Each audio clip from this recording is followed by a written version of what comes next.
You're good. No stress at all. You're fine. I promise. I didn't mean to put you on the spot. I just wanted you to give me an idea for what your what your situation is a little bit more. But don't worry about it. When I was 8 years old, though, I had a bunch of cognitive tests that were ran on me. Okay, and what they found is that not only am I borderline ADHD, right? My ADHD, I'm borderline, they say. But they found something very strange about my brain. Okay? What I'm gonna show you is, oh wait, let me do a dual, can I do a dual screen? Give me a second. Dual. Here we go. Yes. This is my chess.com page. This is my chess.com profile. What you're going to see here is that I am in the 99th percentile on chess.com. And this is where every chess player in the world plays chess. It's literally called chess.com, okay? And I am in the 99.9th percentile. Why do I show you that? The reason I show you that is very simple. Let me turn off my dual screen because I don't care about this anymore. And by the way, let's set this back up. Chess is a very logical game. It's a very technical game. It's about solving technical problems. But I am extraordinary, according to scientists, at solving puzzles and solving mazes specifically. I was like really good at mazes and stuff like that. And chess is basically a maze. But I'm a content creator. I gotta charge my phone, by the way. Gotta make sure my phone doesn't die. You know what's funny? My last two streams both ended super abruptly because one, they said I was doing something I wasn't allowed to do on live streams. And so I had to end it abruptly before I got banned, apparently. I don't even know if that's true, but apparently. And then the other one, my phone died. So both of them ended abruptly. So I don't want my phone to die this time. Learn from my mistakes. Anyway, you said here you're good at solving technical problems more than most, but you're passionate about art and creativity. I'm passionate about astrology and physical fitness. Check us out. Astro Fit International. Yeah, if you have any questions, just ask them. Chill with the caps lock. You don't have to do the caps lock. I got you. It was actually hiding your comments for a while, now that I see it. But Liz, to answer your question, what did I do as someone who is a technical, logical problem solver, who's good at mazes and puzzles, as someone who enjoys creativity? The skill set that I got really, really good at, well, there's a couple, but the primary one that made me the most money was content, was copywriting, okay? Now, when I was really into content creation and making videos on YouTube, you guys might not know this, I used to be a big, massive YouTuber. What I did, I didn't just make videos, I would take quotes that I would find online that I think were really good and that I saw were getting a lot of traction, and I compiled them onto a list. And I called it Stacking Ammo. I stole that from Eminem. But I called it Stacking Ammo, where I would just have all these different one-liners, all these different quotes, and I put them all together, right? And when I would go and make videos, I would piece together and I would string these quotes together like a puzzle. And it allowed me to take a creative thing and turn it into a technical process that made me a lot of money. With copywriting, it's the same thing. Writing words that sell. It's not about just sitting down and writing a bunch of copy, writing a bunch of things that are trying to get people to buy. It's about taking different components, different pieces of a puzzle that makes someone buy, and then putting them together in a way that makes people buy in a creative way. But it's taking technical things and making it creative, work together creatively. Do people make money by posting popular videos since it would be copyright infringement? Do people make money by posting popular videos? No, Jeff, they do not. Unfortunately, they do not, Jeff. The issue is, it doesn't even matter. Like there is this person who posted a video, and in their video, they were saying, I've had multiple videos hit 1 million views, I've done this, I've done that, and my life hasn't changed at all. That's what they said. The reason their life hasn't changed is because they haven't done anything with those views. They haven't monetized those views. Everyone talks about the hook of the video, right? Everyone talks about how the hook is like the most important thing. If you want to make money on TikTok, you have to have a good hook. It has nothing to do with the hook. The hook is what grabs their attention. If the rest of your video sucks, they're not going to stick around. They're not going to watch. You're not going to make any money. And if at the end of the video, you don't find a way to capitalize on their attention by converting it into views, again, you're not going to make any money. The video I posted today is not going to make me any money today because there's no call to action for them to give me money. However, the reason I made the video, it's very simple.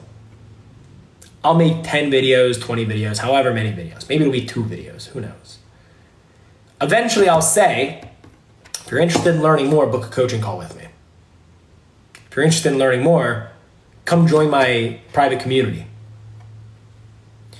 And when I give all this value in my videos, and then eventually I go, come join the rest of us, all the value I gave is it's like a slingshot, right? I go, boom, I get this ROI. So hopefully that makes sense. Let me know if it does. Alexa, when's my alarm? You have 10 minutes left on your 3:25 p.m. alarm. We're almost at 1 hour in, guys. We're doing pretty well. I forgot, I gotta keep this on the screen. Let's keep that on the screen at all times. Right? But one of my favorite things to talk about actually is just making money on TikTok. Chose the wireless mic USB shipping process doesn't support Morocco because I'm here for a year. Damn. Sorry to hear that, homie. That's a bummer. But I respect that. I respect that you went and you checked. As far as your visuals, let me go look. I'll give you some pointers. I think your visuals are fine. Your lighting seems a little bit harsh. You want it to be even. Notice how my lighting is pretty even. For you, it's like you can see parts where it's almost like your whole, like the light is like white on your skin. And then there's other parts where it looks like it's almost not hitting you at all. So it's like very abrupt complexion, right? You want it to be even. So I don't think that's a physical lighting issue. I think that's a technical lighting issue. I think your exposure might be over in your videos. I could be wrong, but I think that's what it is. One thing I do right is my ring light is facing away from me. It's actually hitting the wall and then bouncing off the wall and hitting me. Because if it was facing me, see how it's like super bright, all the shadows like really harsh. You don't want that. So I have it facing away from me, bounces off the walls, then it bounces back to me, and it's really even. Thank you. I have ADHD as well. I could take apart a computer and put it back together as a kid. That's crazy. That's freaking awesome. I was pushed into computer classes and ended up despising it because I wanted to draw and paint. Liz, drawing and painting is awesome. My concern with people who love drawing and painting and things like that, right, is how you plan on making money with it.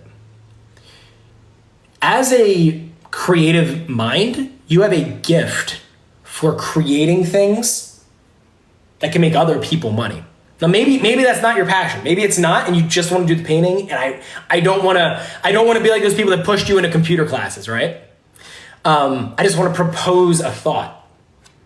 For me, I took my creativity and applied it to a skill of copywriting and making videos so that I could monetize it.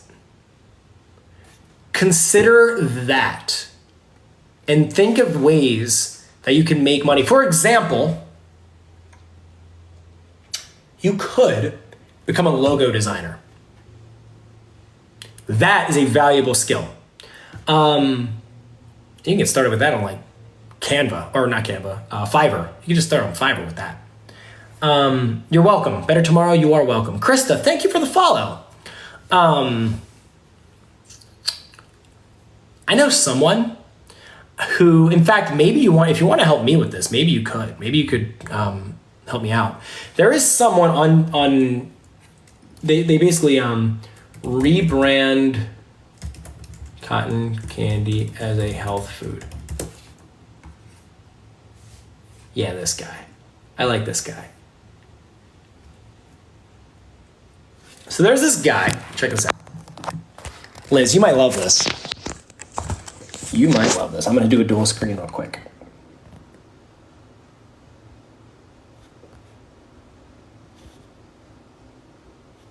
I always forget how to do the dual screen.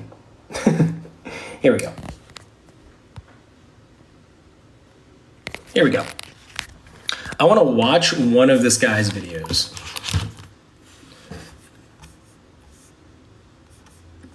You've seen me do these health food rebrand Coke to sound like a health food. Here we go. I'm going to change up. He's going to rebrand Coca-Cola as a health food.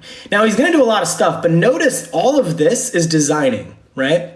The colors from the normal Coke colors that we're used to. And I'm going to call this product Thrive Sparkling Cola. Sparkling Cola makes it sound a little bit fancier, and Thrive doesn't need to mean anything, just needs to feel a little bit healthy and light. Coke has high fructose corn syrup, but it's actually considered You've seen me do these health rebrand Coke to sound like a health food. Makes it sound a little bit fancier, and Thrive doesn't need to mean anything, just needs to feel a little bit healthy and light. Coke has high fructose corn syrup, but it's actually considered natural. The FDA's regulation of the word natural, it's very loose, and Coke lists natural flavors in the ingredients, so we'll say with natural flavors. We need a healthy-ish sounding flavor name. Let's call this Caramel Gold Bliss. And of course, Coke is 100% plant-based. Since Coke has caffeine, let's say smooth energy at the top, and we need to liven up this packaging a little bit, so let's add a beautiful golden landscape. The Coke logo itself will be hidden somewhere else on the can, and I didn't want to make this too crowded, so in our ad, we'll say gluten-free and low sodium, both are true. And there you have all natural, healthy Coca-Cola. What do you guys think? Rebrand. See that? So that is an example of how someone took their passion for design and they turned it into a monetizable skill. And you could totally do something like that, Liz. Doesn't have to be that exactly. I would love to do videos like that. I just don't have the artistic ability that person has to make those kind of videos. I don't know how to make a design. I don't know how to do a logo design like that. But that is something you could potentially do. And boom. If you would enjoy doing that, you would crush.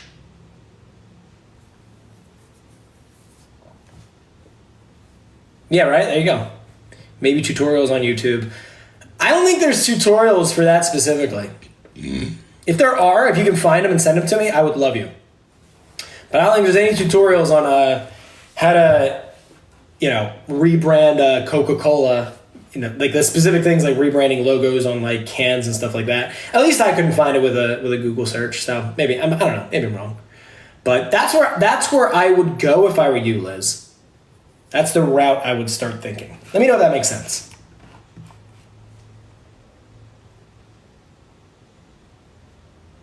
Liz, I'm glad I could help.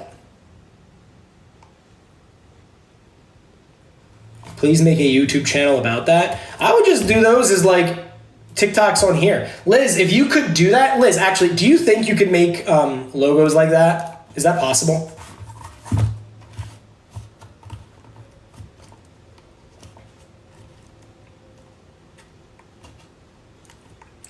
If you, I'm not even kidding. If you wanted to do that, like with me, I would promote you in all of my TikToks. I would like tag you in the comments. You would leave like a top comment, be like, thanks for mentioning me or something.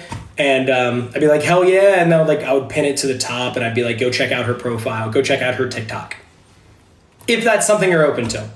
I don't know how much time it would take. And maybe if it takes a lot of time, maybe it's not worth the time investment. But if you would like to try that, we could definitely work on that. Right? Maybe that would help.